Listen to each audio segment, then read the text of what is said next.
I'm just like, I'm going in your butt.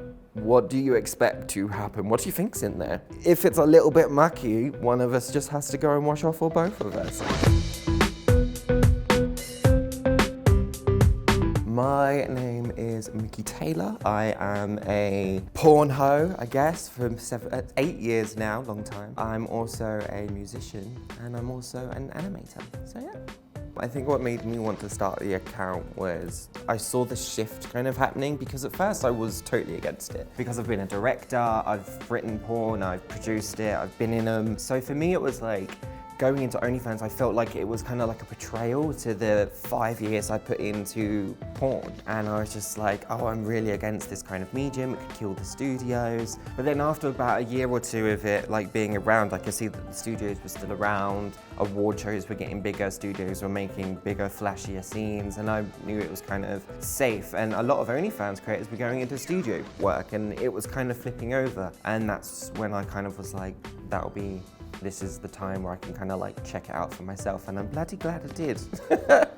A lot of these studios need to just wake the fuck up and realize that it's a hard graft and it's not worth the money it is anymore. And I think that people are tired of the shit that they're doing behind the scenes, and models are willing to call them out now because they don't have the power anymore. We have the power over ourselves. I do find OnlyFans empowering. I think, like I said before, it's given back the power to people. It's allowed us to have control over our hours, our time, our money, how much we want to work, when we don't want to work. People don't think of this as a job, but it really is a job, and we really do have to hustle. And I don't know many other people that can shag for 10 hours straight sober. You can spend 2 hours douching sometimes, and all you got was stomach pains and still a lot of shit. One of my favorite mottos about that kind of situation in the industry is just shit happens. Shit happens. Because I always just put, like, sometimes it happens and you're like, and they're like, oh my God, I'm sorry. I'm like, shit happens. But like, you know what I mean? It's the risk we take. I just don't eat that day. I won't eat that day, and I won't eat late the night before. Pop in Imodium, flush it out, bish bash bosh. Clean temple. People ask for this all the time, but like, I'm stoned now. But I am so energetic and I have so much energy, it kind of brings me down a little bit. So then I'm a bit more chill, because when I'm off it, I'm running around the house sliding on the back of my foot going, ah! And he's just like, what is your problem? I'm just like, I have energy. And then I run around putting on different impressions around the house, like Donald Trump, of fucking Katie Hopkins and shit. So the weed just kind of brings me down so I can actually talk in a sentence. I'm doing Zoom calls with like my manager and my producer and stuff, and I'm just like, and they're like, are you all right? I'm like, I am coming up with the best music video right now, guys. And then I'm pitching it to them, and they're like, dude, this is amazing. I'm like, I know. I'm such a baked creative. Like, I do my best work when I'm stoned. Doing music from my perspective was probably a dumb idea at first, but I'm glad it worked. Just because A, I'm having to go up against the wall of, oh, but he does porn. How is his music supposed to be taken seriously? I mean, it took me 5 years to be taken seriously in music, to the point where I am where I am now, and I've been very blessed, but that's 5 long years of hustling. And for some people, it's even longer. I don't think there is a way to normalize it as a job. If I'm perfectly honest, there has been thousands and thousands and thousands and thousands and thousands of years of people doing this job. Sex work has been around since the dawn of time. It is as mainstream as Coca-Cola, but it will never be as accepted as Coca-Cola, if that makes sense. There will always be a stigma. There is always going to be people that judge it wrong, or judge you for being able to expose yourself with such a level of confidence, unless things change on a government level. The only way I really see that happening is if media continues the way it has been in recent years, picking up on the adult sex work stories, turning them into shows, turning them into films, making articles, allowing them to have blog positions and voices.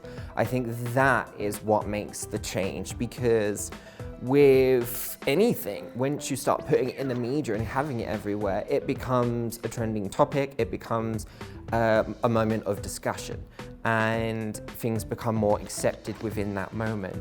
So I think the more that we see it in our TV, in our films, in our news, in our social media, that's when it becomes more normal, and that's when you see changes in government for better rather than worse. My parents know, but I don't speak to them.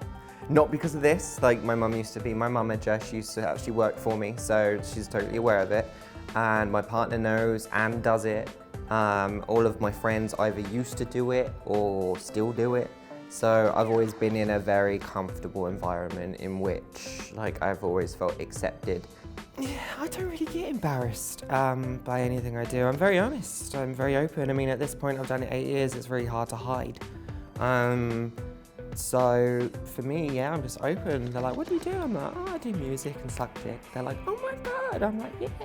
Like, you get those kind of people that want to embarrass you and try it, but there's just no way you could. Teasing has never been any issue, really, because like, I have such a dark humor anyway, and I'm quite a shady humor, so when people are teasing me, I've always got to clap back. And they're like, I just can't imagine like having sex and everyone's seeing it. But at the end of the day, I'm the one that works 1 to 2 hours a day when I want to, while you're doing your 9 to 5, struggling to get by, stressing out about where the next income is and what you're gonna do.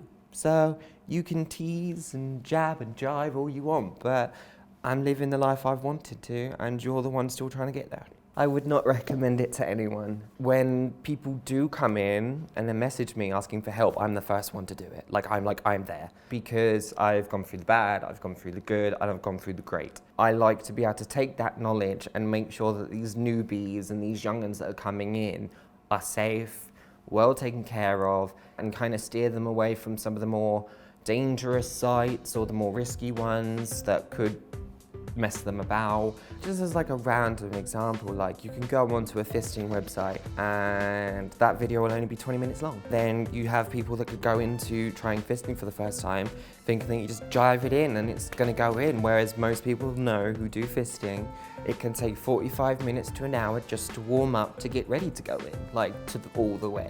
But that's not on camera because it gets cut down and edited. So do you know what I mean? There's an instant knock-on education in that way that people are like, you can get it done pretty quickly and that can be damaging. Personally, I don't think OnlyFans will impact me in other work. I've never really hit too big of an obstacle that I couldn't overcome. Whatever job I'm gonna go into is always gonna kind of be within media, and I've never really had too many problems with it. There's been a couple of odd stigmas in 1 or 2 different places or agencies, but then you just go, I'll find another one, and you just move on, you know what I mean? The biggest issue I think I have with OnlyFans and working on it is the other content creators, because you have no idea how flaky some people can be. There's been some people that like I've had to chase down 2 or 3 times before they finally showed up. So now I just have this rule of 3 now, where if I've tried to book in with you 3 times and you're still giving me silly excuses or not showing up, I just don't bother with you. But people talk, and we all talk to one another, and we're like, oh no, he's a flake, or he's unreliable, or he's that. I just can't stand the flakes and the unprofessional ones that have kind of come through in this new era. I've had ups and downs with partners. The partner I have now is incredible. I've never had this level of support in my life. There's times where I have to just disappear 1 week later and be like, babe, I'm on a flight. If I tell him, oh, I've got a late last minute scene or last minute recording session or something, he's always been very supportive, very happy to drive me there if I need it, wait out the front if needed. But he does it too. He's a creator as well, and he's also an entertainer. He's a fire performer and fire juggler. We're a team, and he edits my porn content, and he's one of my members of the team in my music. So yeah, it's always been a very supportive dynamic with him. But then I've had other guys that are just like, if you don't quit porn, I'm gonna leave you. And I'm like, well, leave me then, because it was here before you and you should have known. If you knew that I did porn and then were like, oh, I don't think I'm happy with you doing it anymore, I'm like, well, bye, because I didn't like fucking tell you to change your job wherever you're working because I'm not happy with it. What I do at work is a lights, camera, action moment, and it's about as real as wrestling when it was studio work, do you know what I mean? Ronnie has always known that my emotion is completely locked on him, so I don't really hold anything against people that have an issue with what we do because they don't have to watch it. Short and sweet. If you don't like it, don't fucking watch it. If you do like it, fucking watch it. Hey, what's going on? I'm Kevin Hart. Hi, my name's Eric Stonestreet. Hi, I'm Margot. I'm Journey. I'm James McAvoy. I'm Daniel Radcliffe. I'm Rebel Wilson. I'm Jeremy Clarkson. I'm going to be translating some Scottish tweets for It's Gone Viral. On It's Gone Viral. Ooh, on It's Gone Viral.